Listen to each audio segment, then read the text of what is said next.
Bonjour à tous. En cette mi-mai, j'aimerais vous partager, comme chaque année, les vidéos et les photos de nos vaches qui gambadent dans les prairies avec leurs petits veaux. Également le programme des portes ouvertes que vous attendez tous, mais la vie en a décidé autrement. Lors du contrôle sanitaire annuel, Hermès, une de nos vaches, a réagi positif au test de la tuberculose bovine. Mycobactérie, transmise chez nous par la faune sauvage, et officiellement le blaireau. Hermès et le reste de notre troupeau ont partagé leurs abreuvoirs avec des chevreuils, leurs prairies avec des sangliers, des blaireaux, des renards et même des lombrics, tous porteurs aujourd'hui de cette mycobactérie. C'est certainement pas de chance. À ce jour, seule Hermès a été testée positive. Mais le protocole sanitaire français est très clair. Pour éradiquer cette maladie, il faut abattre l'ensemble de notre troupeau. Alors maintenant, après 6 mois d'attente insoutenable, de torture psychologique, nous chargeons nos animaux dans des camions en direction de grands abattoirs industriels car la viande est consommable et nos jeunes animaux vont être euthanasiés.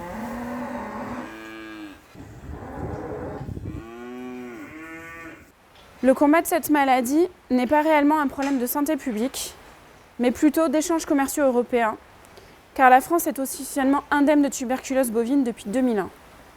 Et en cherchant que cherchent certains éleveurs, c'est tout de même plus facile de maintenir son statut.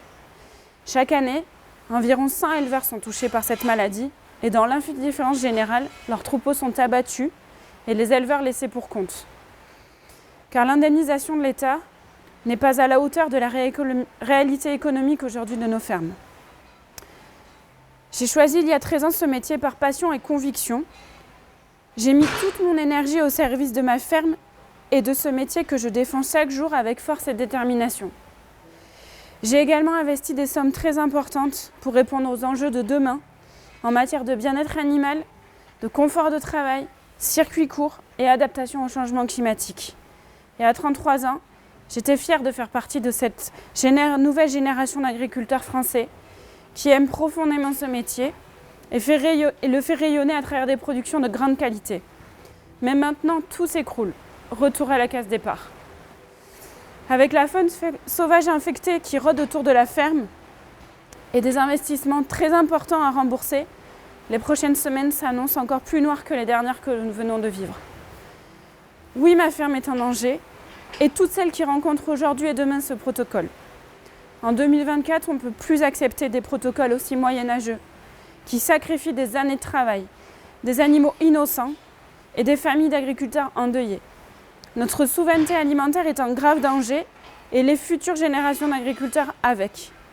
Il est urgent d'agir. J'aimerais vous citer Gandhi.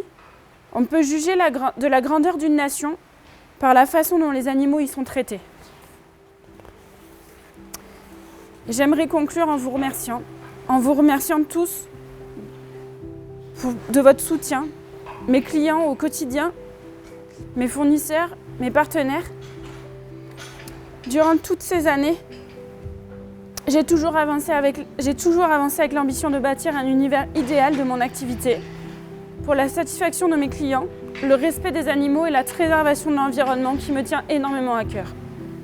Tout cela prend fin maintenant. Je vais devoir trouver les ressources pour me relever et ouvrir un nouveau chapitre de la ferme de Bérénice. Merci.